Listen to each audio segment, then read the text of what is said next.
ان سب کو اس وقت بھارت میں مودی سوٹ کرتا ہے. وہ مودی جو نیوزی لینڈ میں ہونے والی اتنی بڑی دہشت گردی کے اوپر بھی واحد ایسا حکمران ہے جو خاموش ہے, جس نے ٹویٹ نہیں کیا. تو میں یہ سمجھتا ہوں کہ اس وقت دنیا کی اپنے آپ کو سب سے بڑی جمہوریت کہنے والا ملک کے اندر خود جمہوریت جو ہے وہ ایٹ سٹیک ہے. اچھا نہیں, اب بھارت میں جو الیکشنز ہو رہے ہیں نا, اس کی بڑے عجیب ایک تو وہاں ہے کہ مودی صاحب خود کو چوکیدار کہتے ہیں میں چوکیدار ہوں. اب وہاں نعرہ لگ رہا ہے کہ چوکیدار چور ہے. میں آپ کو سنواتا ہوں ذرا مودی صاحب خود کو چوکیدار کیسے کہتے ہیں, اور پھر جو چور ہے کہ جو وہاں بات چل رہی ہے, ذرا ناظرین کے لیے بھی آپ کے لیے پھر اس پر بات کریں گے. ذرا پہلے سنوائیں مودی صاحب کیسے خود کو چوکیدار کہتے ہیں. اچھا جی, یہ آپ نے سنا, وہ کہتے ہیں مجھے پردھان منتری مت بنائیں. یہ تو الیکشن سے پہلے انہوں نے خطاب کیا تھا. اب وہ چوکیدار ہو گئے نا, وہ خود کو چوکیدار کہتے ہیں. چوکیدار بن کے وہ دہلی آئے. جیسے شہباز شریف صاحب خود کو خادم اعلیٰ کہتے تھے نا, وزیر اعلیٰ نہیں کہتے. مودی صاحب یہ ان سے انسپائرڈ تھے یا وہ مجھے نہیں پتا, مطلب اپنے لیے یہ چوکیدار یوز کرتے تھے. جیسے شہباز صاحب کہتے تھے مجھے وزیر اعلیٰ مت کہیں, مجھے خادم اعلیٰ کہیں. اچھا, اب انہوں نے خود کو چوکیدار بنا لیا. اب چونکہ وہ چوکیدار بن کے پی ایم بنے, تو اب چل رہا ہے چوکیدار چور ہے. وہ ذرا سنیں, وہ زیادہ مزیدار ہے, ذرا وہ سنوائیں جی.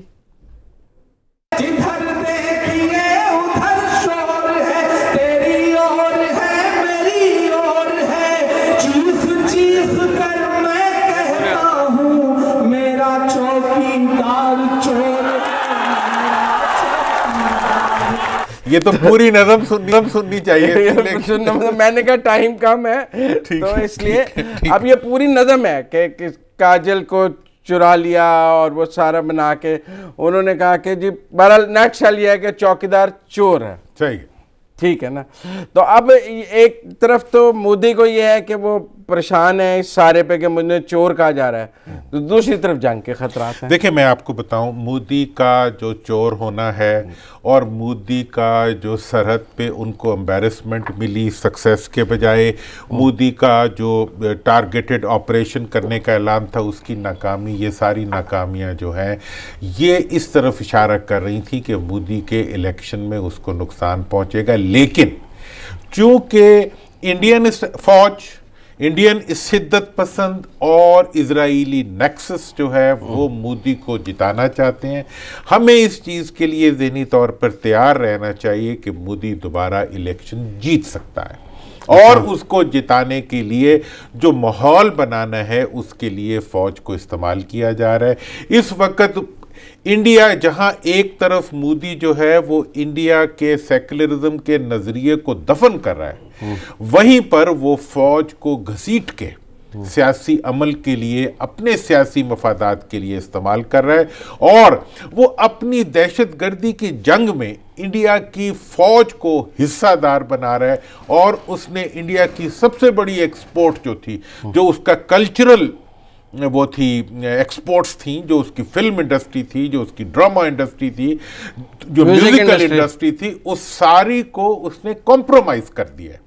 اور وہ ایک شدت پسند ملک بن کے اور ایک شدت پسند حکمران بن کے دنیا کے سامنے آ رہا ہے. تو ایسی صورتحال میں جو وزیر خارجہ صاحب نے اور جو وزیر اعظم صاحب نے جو باتیں کی ہیں, اور پاکستان کے وہ لوگ جو ڈان لیگ فینومینا کے تحت پاکستان کے اندر ہاؤس ان آرڈر کی بات کرنا چاہتے تھے, میں ان دیوانوں کو کہتا ہوں کہ اپنی آنکھیں کھولو, اور آج اگر مطالبہ کرنا ہے تو انگریزی میں مودی سے مطالبہ کرو. انگریزی میں کہ وہ اپنا ہماری زبان بھی سمجھتے ہیں, ہاں, لیکن پھر بھی انگریزی میں کرو. اور انگریزی میں مودی سے یہ بھی مطالبہ کرو کہ تم نیوزی لینڈ کے اندر ہونے والی دہشت گردی کے خلاف بات کرو, تم کیوں نہیں بیان دیتے. اور انگریزی میں یہ سب باتیں جو ہیں یہ دنیا کے سامنے لاؤ کہ تم جو ہے صرف اپنے ملک کے دشمن نہیں ہو, ان کے بھی دشمن ہو جو امن کے دشمن ہیں.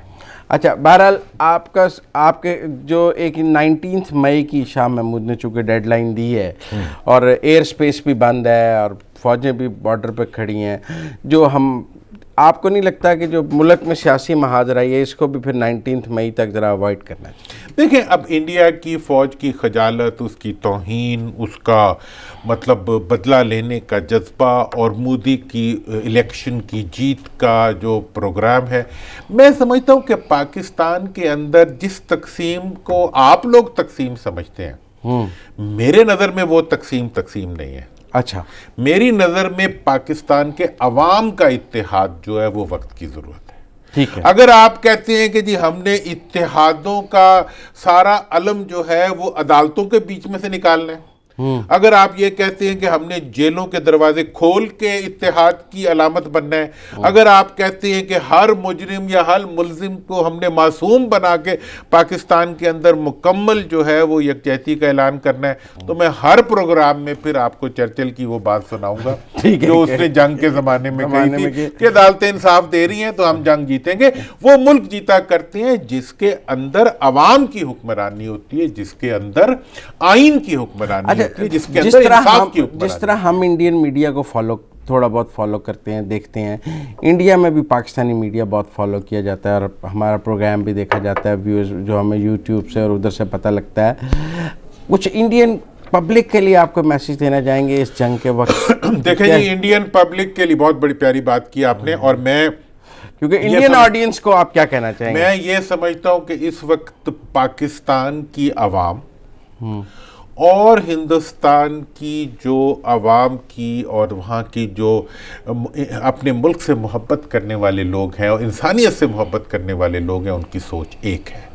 آج اس خطے کا ہر ذی ہوش وہ اس خطے میں امن چاہتا ہے اور اس خطے کی ترقی اور خوشحالی کو اس ملک کے امن سے نکالتا ہے۔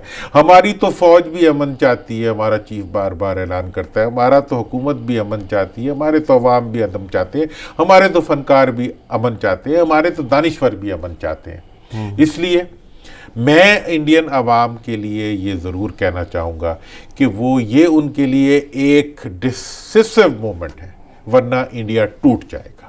انہیں میں کہنا چاہتا ہوں کہ یہ ایک فیصلہ کن مرحلہ ہے، ورنہ بھارت کا وہ نظریہ جو گاندھی نے دیا تھا اور وہ نظریہ جس کے اوپر بھارت قائم ہوا تھا وہ ختم ہو جائے گا، اور بھارت ایک ایسی شدت پسند مذہبی انتہا پسندی پہ مشتمل حکومت میں بدل جائے گا، ملک میں بدل جائے گا، جو ملک جو ہے دنیا سے، جو بھارتی عوام کے پھیلے ہوئے مفادات ہیں جو پوری دنیا سے ان کو مل رہے ہیں، ان تمام کا راستہ بند ہو جائے گا۔ لیکن اب بھارت کا یہ کہنا ہے کہ وہ دنیا کی سب سے بڑی جمہوریت ہے، ہاں ٹھیک ہے نا، اور اب پاکستان میں الیکشنز ہوئے تو انڈیا فوکسڈ الیکشن نہیں تھے، ہمارے ہاں تو الیکشنز میں ہمارے ڈومیسٹک ایشو تھے، حالانکہ کشمیر کے مسئلے کے ہونے کے باوجود بھی انڈیا ایشو نہیں تھا، پر انڈیا میں جو الیکشنز ہو رہے ہیں وہ پاکستان سینٹرڈ الیکشنز ہو رہے ہیں۔ ہر کوئی ایک دوسرے کو پاکستان مخالف زیادہ سے زیادہ ثابت کرنے کی کوشش کر رہا ہے، کوئی پاکستان کا حمایتی ثابت کرنے کی کوشش کر رہا ہے، کوئی کہہ رہا ہے مودی نواز شریف بن گئے ہیں، کانگریس والے کہہ رہے ہیں، وہ ان کو کہہ رہے ہیں کہ آپ پاکستان کے حمایتی ہیں، ایک دوسرے کو وہ ایسا لگتا ہے سارا الیکشن پاکستان پر ہو رہا ہے، ووٹر کا ذہن جو ہے وہ پاکستان اینٹی پاکستان۔ مودی نے اپنے آپ کو وہ کہا، اپنا چوکیدار کہا، تو اس نے ہمارے وزیر اعلیٰ صاحب کی وہ کی، انہوں نے پہلے خادم اعلیٰ بن گئے تھے تو اس نے کہا چلو میں چوکیدار بن جاتا ہوں، ٹو بی مور ہمبل۔ اچھا جی، اس کے بعد جو آئندہ کی سیاست انڈیا کے اندر چل رہی ہے اس کے اندر یہ کرپشن لے کے آئے، اپنا انہوں نے ایجنڈا بنایا، انہوں نے عمران خان صاحب نے کہ میں کرپشن کے خلاف عوام کا ایک فیس ہوں۔ اب مودی کے مقابلے میں وہاں کی اپوزیشن جو ہے وہ کرپشن کے ایشو کو، جو جینوئن ایشو ہے، اس کو اٹھا رہی ہے، چوکیدار چور ہے کہ نام کے اوپر وہ اس کو لانے کی کوشش کر رہی ہے۔ اب اس دنیا کے اندر اور اس ملک کے اندر، اس خطے کے اندر کرپشن ایک ڈیفینیٹلی ایشو ہے، لیکن اس ایشو کو ایک پروسیس سے ہی ایڈریس کیا جا سکتا ہے، لیکن اس وقت انڈیا کے اندر جو سب سے بڑا ایشو ہے وہ شدت پسندی اور شدت پسند حکمران ہیں جو وہاں پر قابض ہو چکے ہیں، اور اب انہوں نے وہاں کی بندوق بھی ان کے پیچھے آ گئی ہے۔ تو یہ ایک نئی ڈیولپمنٹ ہے اور پاکستانی دانشوروں کو یہ لکھنا چاہیے اب جو ہمیشہ جو ہے ہمیں مارشل لاؤں کا تانا دیتے تھے، انہیں بتانا چاہیے کہ آج بھارت کی فوج جو ہے وہ بغیر مارشل لا کے مارشل لا کا کام کر رہی ہے۔ کشمیر میں 30 سال سے وہاں کی فوج نے اور حکمرانوں نے مارشل لا لگایا ہوا ہے، اور اب وہ پورے ملک کے اندر جو ہے دہشت گردی کا مارشل لا لگا رہے ہیں۔ اس کے اوپر یہاں کے دانشور اگر لکھیں گے، بولیں گے، یہاں تو جناب 1 منٹ میں ہاؤس ان آرڈر ہو تو سارے جو ہے وہ اپنے میز کے نیچے گھس کے جو ہے بڑ بڑ بڑ بڑ بڑ بڑ بولنا شروع کر دیتے ہیں کہ جی پاکستان میں یہ نہیں ہے اور یہ نہیں ہے، ہمارے ہاں دہشت گرد ہیں۔ ہمارے ہاں دہشت گرد نہیں ہے، وہاں تو دہشت گرد حکمران ہے، نہ تمہاری اینک ہے اور نہ تمہاری آنکھیں ہیں جو تمہیں نظر آ سکے۔ تم پاکستان کے مفاد میں دیکھنے سے قاصر ہو اور پاکستان کے مفاد میں بولنے سے قاصر ہو۔ یہ وقت ہے کہ چلو اگر پاکستان کے حق میں نہیں بولنا تو انڈیا کے ان عوام کے حق میں تو بولو جو انصاف چاہتے ہیں، ان دانشوروں کو تو بولو جو اپنے دہشت گردوں کی بندوقوں کے نیچے بھی یہ بات کر رہے ہیں کہ پاکستان کے ساتھ امن کرو۔ تو آپ بھی تو کچھ بولیں اس کے اوپر، کیوں نہیں یہاں کا دانشور بولتا؟ یہاں کی چڑیا بھی بولے، یہاں کا شیر بھی بولے، یہاں کی بکری بھی بولے کہ جی انڈیا کے اندر جو ہے اس وقت دہشت گرد حکمرانی اور دہشت گردوں کی جو وہ ہے اپنا ایک غلبہ ہے، اس کے اندر فوج اور ایک حکمران مل کے ٹیم نے فوجی وردیاں پہن کے میچ کھیلا، وہ ایک ماحول بنا رہے ہیں۔ انہوں نے اپنے ان کی پوسٹروں کو، حالانکہ میچ سارے ہار گئے، وہ جیسے جہاز گر گیا ان کا۔ میں یہ سمجھتا ہوں آپ نے عوام کے لیے پیغام کی بات کی ہے، تو میں یہ کہوں گا کہ اس وقت جو ہے ان کو، ہمارے دانشوروں کو، وہاں کے دانشوروں کے لیے، وہاں کے عوام کے لیے جو ہے کوئی کردار ادا کرنا چاہیے اور دیکھنا چاہیے کہ یہ کیا ہے۔ ٹھیک ہے، مجھے تھوڑا سا ٹائم ابھی بریک میں میرے پاس اور ہے، میں آپ سے آخری ایک سوال اور کرنا چاہتا ہوں کیونکہ ہم یہ نیوزی لینڈ والی دہشت گردی والا معاملہ بھی اس میں لینا چاہتے ہیں۔ یہ پہلے تو ٹیررزم کی جتنی بھی تعریفیں آئیں وہ تو آیا اسلامک ٹیررزم کے حوالے سے آئیں، جو 9/11 کے بعد۔ اب تو نیوزی لینڈ کے واقعے نے اور جو لندن میں مساجد کے باہر ہتھوڑے اور نائف سے ہوا ہے، مساجد پر حملے ہوئے ہیں، آپ کو ٹیررزم کی نئی ڈیفینیشن اور آپ سمجھتے ہیں کوئی نیا اس کے پہ چارٹر اور نیا ورلڈ آرڈر نہیں بننا پڑے گا؟ دیکھیں جی، میں اس کے بارے میں یہ سمجھتا ہوں کہ جناب جہاں تک سوال ہے دہشت گردی کو اور بم کو اور مطلب مسلمانوں کے خلاف ایک بنائے جانے والے اتحاد کو، جس کو پوری کوشش کر کے اس کو ریلیجن سے لنک کیا گیا، اور اس میں مغرب نے تاریخی غلطی کی ہے۔ یہ مغرب کی تاریخی غلطی ہے جو مغرب کا مورخ خود لکھے گا، ٹھیک ہے، کہ اس نے جو ہے دہشت گردی کو ریلیجن سے کنیکٹ کر کے اور کانفلکٹ آف سیولائزیشنز کا تصور دے کے، اور مطلب یہ ہے کہ اس وقت اس کو دوبارہ سے، ایون جب 9/11 ہوا تھا اس کے بعد جو بش صاحب کی تقریر تھی اس میں کلیش آف سیولائزیشنز اور وہ اس کو صلیبی جنگوں کی طرف موڑنے کی ایٹ این اینگل کوشش کی گئی تھی۔ یہ سب غلطیاں ہیں جو مغرب نے کی ہیں، اور اس کا خمیازہ جو ہے وہ پوری دنیا کو اٹھانا پڑے گا۔ دہشت گردی اگر مغرب میں ہوئی، خواہ وہ مسلمان کے خلاف ہوئی، خواہ وہ عیسائی کے خلاف ہوئی، اس سے معیشت مغرب کی خراب ہوگی، اور اگر وہ مشرق میں ہوگی تو اس سے مشرق کی ہوگی۔ مشرق اس میں سے ہارڈن ہو کے نکل رہا ہے۔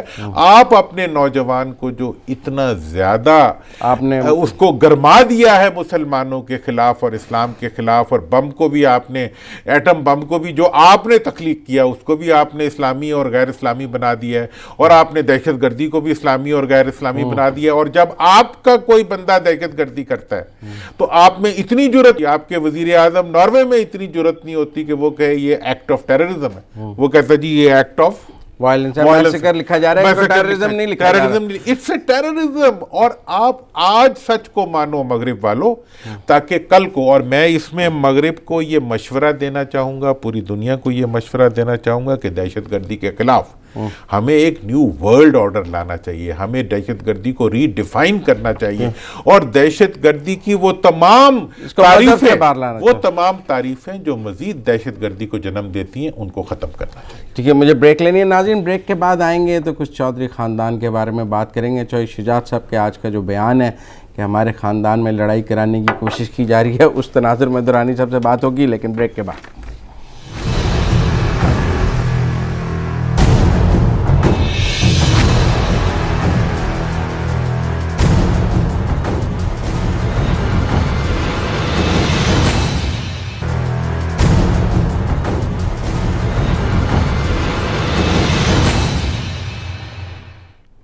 بریک کے بعد خوش آمدید ناظرین. درانی صاحب, میں آپ کو چوئی شجاعت صاحب کا بیان ذرا تھوڑا سا پڑھ کے سنانا چاہتا ہوں. ہم نے نہیں پروگرام کیا, اس حوالے سے مختلف اور لوگوں نے کیا ہے. انہوں نے کہا کہ ہمارے بچوں میں پھوٹ ڈالنے کی کوشش ناکام نہیں ہوگی, کامیاب نہیں ہوگی. انہوں نے ساتھ ساتھ یہ کہا ہے کہ ان کی, کیونکہ ہمارے بچوں میں کی تربیت چودھری ظہور الہی کے بنائے ہوئے اصولوں پر ہوئی ہے, اور مونس الہی کا نام جو ہے وہ پی ٹی آئی سے انڈرسٹینڈنگ کے تحت وفاقی وزارت کے لیے مونس الہی کا نام دیا گیا ہے. انہوں نے کہا کہ وہ ہمارے خاندان کو بدنام کرنے کی وہ لوگ کوشش کر رہے ہیں جو پنجاب میں چیف منسٹری کے امیدوار ہیں. اب جو چیف منسٹری کے امیدوار ہیں اور وہ نہیں بن پا رہے, تو اس کا غصہ بھی وہ چودھریوں پہ نکال رہے ہیں. اس لیے اس میں انڈائریکٹ ایک میسج یہ بھی ہے. انہوں نے کہا ہمارے گھر سے 3 بچے جو ہیں وہ رکن قومی اسمبلی ہیں, مونس کے بجائے آپ میں سے, لیکن وہ ان لوگوں کو سختی سے کہتے ہیں کہ لوگ باقیوں کو کہتے ہیں کہ آپ بن جائیں, مونس نہ بنے. کوئی سالک کو کہہ رہے ہیں آپ بن جائیں. تو ہم نے اس پہ کوئی پروگرام نہیں کیا, میں واضح کرنا چاہتا ہوں. لیکن چونکہ اب چوئی شجاعت صاحب کا بیان چھپ گیا ہے اور پبلک ہو گئی ہے یہ بات, تو پہلے ہم نے نہیں یہ بات ایسی کی. تو اب چونکہ یہ پبلک ہو گئی ہے اور آج سب جگہ یہ چھپی ہوئی ہے, ہماری اسکرین پر بھی موجود ہے, ہر اخبار میں چھپی ہوئی ہے, تو اس لیے میں نے اس کو ایجنڈے میں رکھا ہے. آپ اس کو, کیونکہ چودھری خاندان کا اتحاد تو ویسے بھی آپ کو پتہ ہے سب ایک مثالی ہے, شجاعت صاحب اور پرویز صاحب کا. تو ویسے تو نواز صاحب اور شہباز کے درمیان تو باتیں آتی رہی ہیں, شجاعت پرویز کے درمیان نہیں آئیں کبھی. دیکھیں اس میں بنیادی بات یہ ہے کہ اس اتحاد کو آپ ابھی بھی مثالی ہی کہیں گے, ابھی بھی. خبر صاحب نے کہا ہے, جو تربیت کی بات کی ہے وہ بھی انہوں نے ٹھیک کہی ہے کہ وہ اب یہ سارا معاملہ شروع کہاں سے ہوا. اب دروغ بر گردن راوی, وہ کہتی ہیں اینکر ہی کرا رہے ہیں, اب آپ کرا رہے ہیں, میں نہیں کرا رہا. اینکر نہیں کوئی کہہ رہا, مطلب میں پھر شہباز صاحب کو کوٹ کر دوں گا یا کسی پارٹی والے کو کوٹ کر دوں گا کہ وہ کہتے ہیں کہ شہباز, جب ایک تو پرویز صاحب سے عمران خان صاحب نے ملنے سے انکار کیا, اچھا, جس کا ثبوت یہ ہے کہ کبھی بھی اکیلے نہیں جاتے تھے چوئی صاحب, ہمیشہ ساتھ جاتے تھے. تو پرویز صاحب ساتھ نہیں تھے. ایک تو یہ انڈیکیٹر تھا جس کو کہ سب نے فیل کیا. چوئی صاحب نے بھی فیل کیا ہوگا. چوئی صاحب بہت ریلیجسلی پرویز صاحب کو ساتھ رکھتے ہیں اور کوئی ان میں آپ بال بھی نہیں گزار سکتے دونوں کے درمیان. دوسری چیز یہ ہوئی کہ جب وہاں پہ مونس کی وزارت کی بات کی گئی تو کہا یہ جاتا ہے کہ اس کی جگہ پہ انہیں یہ کہا گیا کہ آپ سالک صاحب کو وزیر بنائیں, تو ہم ابھی 2 گھنٹے بعد ان کا حلف کرا دیتے. مونس صاحب کے بارے میں کہا گیا کہ ان سے ریلیٹڈ کچھ ایشوز ہیں, مطلب تو وہ ایشوز کی وجہ سے ہم ان کو نہیں بنانا چاہتے. اور اس سے جو تھا یہ بات باہر آ گئی. نون والے بھی تمام حلقے بتا رہے تھے اور پی ٹی آئی کے بھی بعض حلقوں نے یقیناً بات کی ہوگی کہ خان صاحب نے, اور اس وقت لوگ ایکسپیکٹ بھی کر رہے تھے کہ فوری طور پہ وزارت مل بھی جائے گی اور مونس صاحب کو ہی ملے گی, چونکہ یہ ان کا, جوئی صاحب نے کہا کہ یہ ہمارا خاندانی فیصلہ ہے کہ مونس جو ہے, دیکھیں مونس کو ایڈوانٹیج ہے, وہ ایک طرف شجاعت صاحب کی سسٹر کے بیٹے ہیں اور دوسری طرف ان کے کزن کے بیٹے ہیں, تو مطلب ڈبل رشتہ ہے. اور سب لوگ کہتے ہیں بھی شجاعت صاحب اور پرویز صاحب دونوں کی چابی جو ہے وہ مونس کے پاس ہے, اور وہ اس کو بہت زیادہ پیار کرتے ہیں. اور اس کو بات یہ ہے جناب کہ یہ جو سچویشن بنی ہے اس وقت, یہ دیکھیں کسی اور نے نہیں بنائی. اب میں تو حق بات کر دیتا ہوتا ہوں. چودھری صاحب آپ کو پتہ ہے میرا تعلق ہے, ایک تو چودھری شجاعت صاحب بہت دانش مند آدمی ہیں. انہوں نے ہمیشہ کہا کہ جی میں اپنی زندگی میں اپنے بیٹوں کو الیکشن نہیں لڑاؤں گا, ہمیشہ. 2013 میں بھی کہا, 8 میں بھی کہا. تو لوگوں نے کہا جی پھر سکھن گے کس طرح؟ انہوں نے کہا جی جس طرح اسی سکھے اسی وہ بھی سکھ لین گے. مطلب یہ ہے کہ لیکن اس دفعہ چونکہ وہ خود الیکشن نہیں لڑے تھے تو انہوں نے مطلب خود ریٹائر ہوئے تو انہوں نے سالک کو آگے کیا, لیکن جو ہی آگے آیا مسئلہ بھی آ گیا. تو اس ساری سچویشن میں یہ سمجھتا ہوں کہ جہاں تک وزارت اعلیٰ کا انہوں نے کہا امیدواروں کا, تو اس وقت ٹیکنیکلی پنجاب کے اندر کنٹرول تو چودھری صاحبان کا ہی ہے.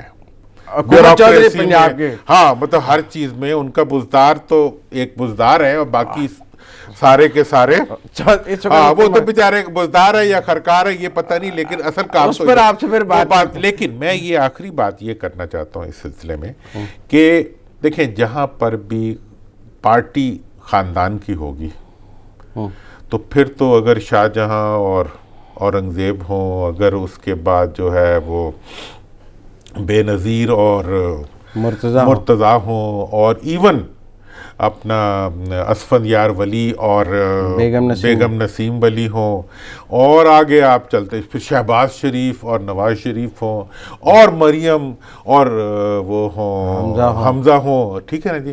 تو مریم کی بلاول سے تو دوستی ہو سکتی ہے، حمزہ سے شاید نہ ہو سکتی ہو، ٹھیک ہے.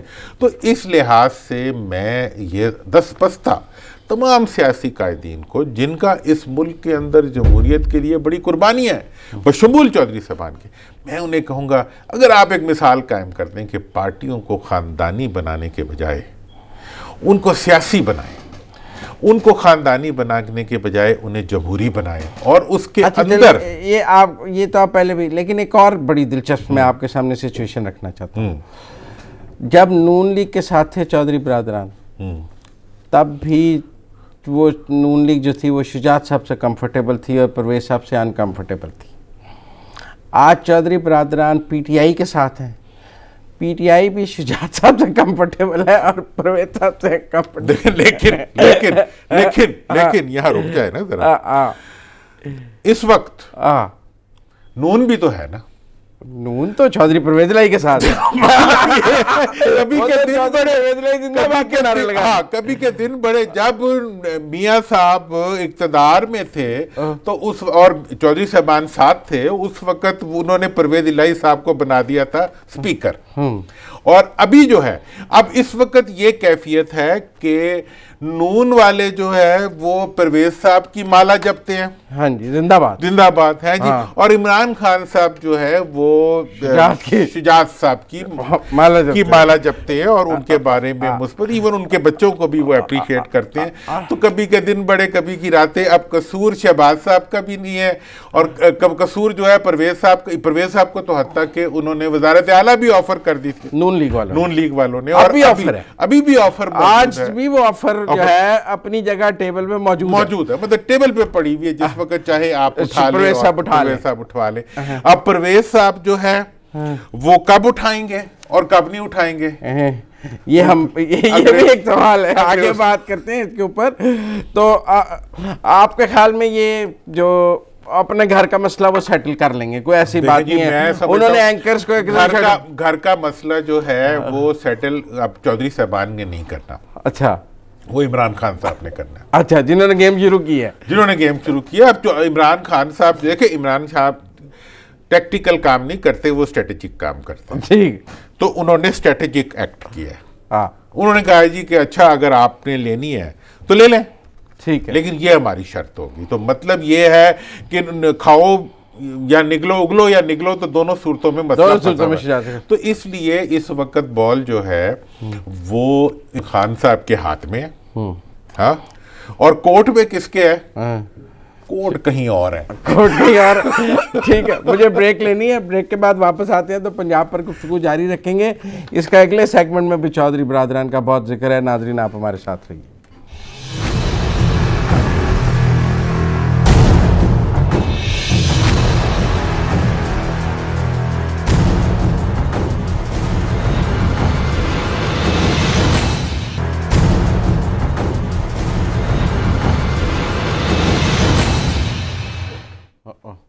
بریک کے بعد خوش آمدید ناظرین. درانی صاحب، وہ جب سے وہ مرات والا چکر آیا ہے اور وہ وزیر اعلیٰ کی اور عمران کا ٹویٹ آیا ہے تو ایک ہوا بن گئی ہے پولیٹیکل اور میڈیا ہر جگہ کہ وہ جو عمران خان کے وسیم اکرم تھے عثمان بزدار، وہ اب وسیم اکرم نہیں رہے، اور ان کی تبدیلی کی خبریں بہت آ رہی ہیں کہ جی بس اب عمران ان کو چینج کرنا چاہتے ہیں. جیسے فیاض الحسن چوہان کو چینج کیا گیا ہے، جیسے اور چینج کیے گئے ہیں، ویسے اب بزدار کی باری ہے. تو آپ کو لگتا ہے بزدار چینج ہو سکتے ہیں؟ دیکھیں، عمران خان صاحب جو ہے ان کا ایک بنیادی یہ رہا ہے زندگی بھر کہ انہوں نے ہمیشہ نئے لوگوں کو ٹرائی کیا ہے. کرکٹ میں بھی وہ کسی کو دیکھا بالنگ کرتے ہوئے اس کو لے آئے، اس کے بعد اس کو چلایا، اور انضمام الحق مثال ہے، اور بہت سے مثال ہیں. تو سیاست میں بھی انہوں نے اسی انداز کے اوپر بزدار صاحب کے اوپر بیٹ کیا، پھر کمپلیٹ بیکنگ کی اس کی. لیکن جو اب ان کے حلقوں سے اور جو عمومی طور پر پنجاب کے جو حالات ہیں اس سے جو چیز ریفلیکٹ ہو رہی ہے وہ یہ ہو رہی ہے کہ ڈیلیوری کے بجائے ڈیلیز آ رہی ہیں، اور انوویشن کے بجائے ٹھیک ہے نا جی. مطلب کوئی چیز امپلوڈ ہو رہا ہے, پورا سسٹم جو ہے وہ کسی دھماکے سے تو نہیں اڑ رہا, لیکن اپنے اندر ہی جو ہے وہ اس کی دیواریں گرتی جا رہی ہیں, اور ڈیلیوری کے بجائے مختلف لوگوں تو آپ کہہ رہے ہیں خوش نہیں ہیں عمران خان. آپ ہاں, مطلب یہ ہے کہ وہ عمران خان صاحب کے لیے بزدار صاحب جو ہے وہ ایک لائبلٹی بنتے جا رہے ہیں جس کو اٹھانا مشکل ہے. پھر وزیر اعلیٰ تبدیل ہو سکتا ہے پنجاب کا؟ دیکھیں, جب وزیر اعلیٰ کا مسئلہ چلا تھا تو اس وقت ایک 4 رکنی کمیٹی تھی اور 5 اس میں, جس میں کہ پرویز الہی صاحب تھے, سرور صاحب تھے, علیم خان صاحب تھے, بزدار صاحب تھے, اور خان صاحب اس کو اوور ویو کر رہے. کمیٹی کا تو حال وہی ہوا, گھر سے نکلے, وہ گھر سے نکلے کرتے چلے, ایک نیب کے پاس کیا, ایک بیچارے کو نیب اٹھا کے لے گئی, اور ان کو بیچاروں کو سرور صاحب کو چوئی صاحب نے موڈا مار کے سائڈ پہ پھینک دیا. اچھا جی, اور اس کے بعد جو ہے بزدار صاحب جو ہیں وہ آ گئے بیوروکریسی کے کنٹرول میں, اور بیوروکریسی کس کے کنٹرول میں آ گئی؟ چوئی صاحب کے کنٹرول میں. چیف سیکرٹری چوئی صاحب کا, آئی جی چوئی صاحب کا, ACS اوم چوئی صاحب کا, راجہ بشارت چوئی صاحب کا, سب حکومت تو چوئی صاحب کی ہے پنجاب پہ. بیوروکریٹک حکومت نا, کیونکہ اب دیکھیں آپ بیوروکریسی میں تعلقات ہی ان کے تھے, تو انہوں نے اپنے لوگوں کو لگوایا کہ ایٹ لیسٹ وہ میاں صاحب کے مخالف ہوں گے. اب میاں صاحب سے بھی ان کی اٹی فٹی برابر ہو گئی ہے, تو اب حکومت جو ہے پوری کی پوری عمران خان صاحب کے لیے ایک اٹر امبیرسمنٹ پنجاب بن چکا ہے. اور بزدار صاحب کو اس معاملے میں پرفارم کرنا چاہیے تھا, وہ نہیں کر سکے. ابھی بھی انہیں کرنا چاہیے اور کرنا چاہیے تھا. باہر نکلے اور اپنا استعمال کریں, بجائے اس کے کہ چھوٹی خاموشی توڑیں. وہ مطلب تو ہی نادا چند کلیوں پر کنات کر گیا, مطلب گھر سے نکل کے گھر تک کا سفر نہ کریں. تو اس لحاظ سے لیکن اس وقت جو ہے ایک سیریس موو ہے ان کی ریپلیسمنٹ کی. بغیر چودھریوں کی مرضی کے تو نہیں ہو سکتا. دیکھیں جی, اب میں گولڈ کارڈ جو ہے نا, گولڈ کارڈ رنگ کا یکا. دیکھیں چودھری صاحب, ٹھہرے اس پہ میں 1 منٹ میں بات کرتا ہوں. میں ایک تو میاں اسلم اقبال صاحب, محمود رشید صاحب اور مراد راز صاحب, یہ نام ہے جو یہ 3 نام ہیں جو کہ PTI کی طرف سے اس وقت فلوٹ ہو رہے ہیں. اچھا, پہلی بات تو یہ ہے کہ جو ان کی کولیشن پارٹنر ہے یہاں پہ وہ ہے PMLQ. PMLQ جو ہے ان کی پہلی کوشش تو یقیناً یہی ہوگی کہ وہ تبدیل نہ ہوں بزدار صاحب. وہ ساتھ ہیں, بزدار صاحب کے ساتھ ہیں, اور یہ بزدار صاحب کی سٹرینتھ ہے, یہ ان کی سٹرینتھ ہے. اور اگر تبدیل ہوں تو وہ کہیں گے پھر راجہ بشارت صاحب آئیں. اچھا, اگر PTI نے یہ سلاٹ لینی ہے, ان کے پاس اس وقت بھی 4 محکمے ہیں, قانون بھی ان کے پاس ہے, ہوم بھی ان کے پاس ہے, پارلیمانی افیئرز بھی ان کے پاس ہے, ایون علیم خان کا محکمہ لوکل گورنمنٹ بھی ان کے پاس چلا گیا, اور وہ ایک بہت ہی سینئر وزیر کے طور پہ. اور اگر PTI کی طرف دیکھیں تو اب ان کا یہ آبجیکٹو ہے کہ ہم اس دفعہ کسی نئے کھلاڑی کو نہیں بلکہ تجربے والے کو لائیں گے. تو راجہ بشارت بہت تجربے والے ہیں, وہ یا راجہ بشارت تجربے والے یا محمود رشید صاحب تجربے والے ہیں. اسلم اقبال بھی ہیں, لیکن اسلم اقبال بھی تجربے والے ہیں. لیکن اب پرابلم یہ ہے کہ چوئی صاحب سے ووٹ کون لے گا. PTI کے تمام جو ہے وہ ارائی ہیں, ٹھیک ہے نا, تو اب جٹ ووٹ انہیں کیسے ملیں گے, یہ بھی ایک مطلب ایشو ہے. تو اس لحاظ سے میرا یہ خیال ہے کہ اس میں اگر تو عمران خان فیض یاب ہو گئے, ہاں, تو اس صورت میں تو وہ یقیناً چودھری صاحبان سے اپنی مرضی کا فیصلہ کرا لیں گے. اور اگر وہ فیض یاب نہ ہو سکے تو پھر ان کے لیے بہت فیض یاب انورٹڈ کامز میں بس فیض یاب. اور تو اس لحاظ سے جو ہے اس چیز کو ہمیں بہت دیکھنا پڑے گا اور سمجھنا پڑے گا. باقی تو پھر ٹھیک ہے, میرے پاس پروگرام کا وقت ہو گیا ہے. لیکن میاں صاحب کی بیماری اب ہم کل ڈسکس, چلیں تھوڑی سی بات کر لیتے ہیں, تھوڑی سی بات اس پر میاں صاحب کی بیماری پر بھی کر لیتے ہیں. دیکھیں میاں صاحب کی بیماری کے بارے میں آپ کو 2 باتیں مختصر کر دوں. میاں صاحب سیریسلی بیمار ہیں, اور ان کا یہ حق ان کی ذات پہ نہیں ہے کہ وہ دوائی کھانے سے انکار کریں, ٹھیک ہے, یہ ناجائز ہے. اور عدالت سے لے کے جتنے بھی معاملات ہیں جہاں جہاں بھی ہیں, یہ ایک بات ہے. اور دوسری بات بھی میں عوام کے لیے بتا دوں کہ میاں صاحب کا جو سب سے بڑا ایشو ہے وہ یہ ہے کہ پنجاب, جس طرح پاکستان کی بیوروکریسی نیب کے ڈر سے کسی بھی فائل پہ دستخط کرنے کو تیار نہیں ہے, اس طرح پنجاب کا کوئی دل کا جو ڈاکٹر ہیں وہ میاں صاحب کے دل کی اینجیوگرافی یا اینجیوپلاسٹی کرنے کے لیے تیار نہیں ہے. یہ ایک بڑا سیریس ایشو ہے, سب جان بچا رہے ہیں, اوپر جان بچا رہے ہیں, اس پہ ہم کل بات کر سکتے ہیں. اور مجھے ناظرین آج کے لیے اتنا ہی. اپنے میزبان مزمل سروردی کو پروگرام پبلک اوپینین سے اجازت دیجیے. کل دوبارہ آپ سے ملاقات ہوگی. اللہ حافظ.